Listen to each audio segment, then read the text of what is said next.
Om Swastiastu. Perkenalkan, nama saya Niputu Dila Chandra Dewi, nomor absen 29. Pertanyaan nomor 1 adalah definisikan mengenai komunikasi dan faktor-faktor komunikasi yang terpenting.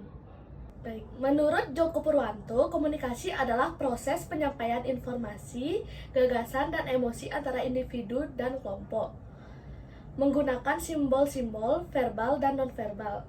Ada beberapa faktor-faktor penting dalam komunikasi, yaitu yang pertama ada pengirim, yang kedua ada penerima, yang ketiga ada pesan, yang keempat ada saluran, yang kelima ada konteks, yang keenam ada hambatan, yang ketujuh ada umpan balik.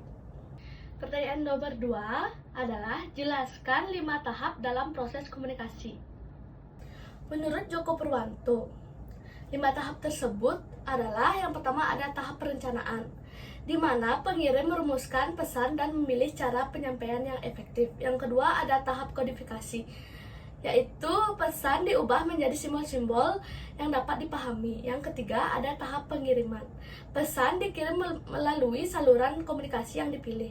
Keempat ada tahap penerimaan, penerimaan menerima pesan yang telah dikirimkan. Yang kelima ada tahap penafsiran, di mana penerima menggunakan dan memahami pesan yang diterima. Soal nomor 3 adalah sebutkan dan jelaskan 4 kendala komunikasi antar pribadi. Kendala komunikasi menurut Mary Ellen Guffey, yaitu yang pertama ada persepsi yang berbeda, di mana perbedaan latar belakang, nilai, dan pengalaman dapat mempengaruhi persepsi pesan. Yang kedua ada noise atau gangguan, di mana kebisingan lingkungan atau gangguan teknis dapat mengganggu transisi pesan. Yang ketiga ada filterisasi, adalah penerimaan memilih atau mengabaikan bagian pesan sesuai dengan kepentingan pribadi. Dan yang keempat ada keterbatasan waktu dan ruang, adalah jarak geografis atau batasan waktu dapat mempengaruhi efektivitas komunikasi. Soal nomor 4 adalah sebutkan cara yang dapat digunakan untuk mengurangi kendala-kendala dalam komunikasi. Cara untuk mengurangi kendala-kendala dalam komunikasi menurut Joko Purwanto adalah yang pertama ada klarifikasi pesan, yang kedua ada feedback yang aktif, yang ketiga ada pemilihan saluran komunikasi, yang keempat ada mengatasi persepsi yang berbeda, dan yang terakhir ada pengguna bahasa yang tepat. Soal nomor 5 adalah apa saja 3 fungsi utama komunikasi organisasional. 3 fungsi utama komunikasi organisasional menurut Joko Purwanto adalah yang pertama ada fungsi informasi, yang kedua ada fungsi motivasi, dan yang ketiga ada fungsi kontrol. Ada 3 fungsi menurut Sutrisna Dewi. Yang pertama itu ada fungsi informasional, yang kedua ada fungsi motivasional, yang ketiga ada fungsi kontrol. Soal nomor 6 adalah apa yang dimaksud dengan komunikasi lintas budaya dan kenapa kita penting untuk mempelajarinya. Komunikasi lintas budaya menurut Joko Purwanto adalah proses komunikasi antara individu atau kelompok yang berasal dari latar belakang budaya yang berbeda.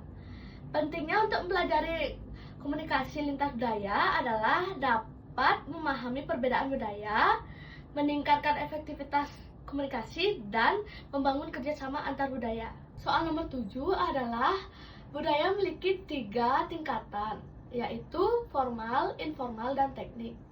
Jelaskan masing-masing tingkatan tersebut. Menurut Sutrisna Dewi, budaya memiliki 3 tingkatan. Yang pertama itu ada formal.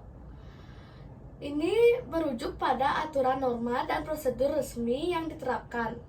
Yang kedua ada informal, di mana norma-norma, nilai-nilai, dan praktik-praktik yang tidak tertulis dalam organisasi. Dan yang ketiga ada teknik. Ini merujuk pada terminologi bahasa dan pengetahuan khusus yang terkait dengan industri tertentu. Soal nomor 8 adalah bagaimana cara kita untuk meningkatkan keterampilan komunikasi lintas budaya. Cara untuk meningkatkan keterampilan komunikasi lintas budaya menurut Joko Purwanto adalah yang pertama itu ada pendidikan dan pelatihan. Yang kedua ada studi tentang budaya. Yang ketiga ada praktik komunikasi sensitif. Dan yang keempat ada kolaborasi antar budaya. Dan yang terakhir ada penerimaan terhadap umpan balik. Soal nomor 9 adalah apa perbedaan antara surface culture dengan deep culture? Perbedaan antara surface culture dengan deep culture menurut Gouveia adalah surface culture ini merujuk pada aspek-aspek budaya yang dapat diamati secara langsung, sedangkan deep culture itu merujuk pada aspek-aspek budaya yang lebih kompleks. Soal nomor 10 adalah jelaskan saluran komunikasi formal dan non-formal. Saluran komunikasi formal dan informal menurut Joko Purwanto adalah saluran komunikasi formal itu saluran komunikasi resmi yang ditetapkan dalam struktur organisasi, sedangkan saluran komunikasi non-formal itu adalah saluran komunikasi informal berbentuk secara alami di dalam organisasi. Sekian pemaparan dari saya tutup dengan Parama Santi. Om Santi Santi Santi Santi Om.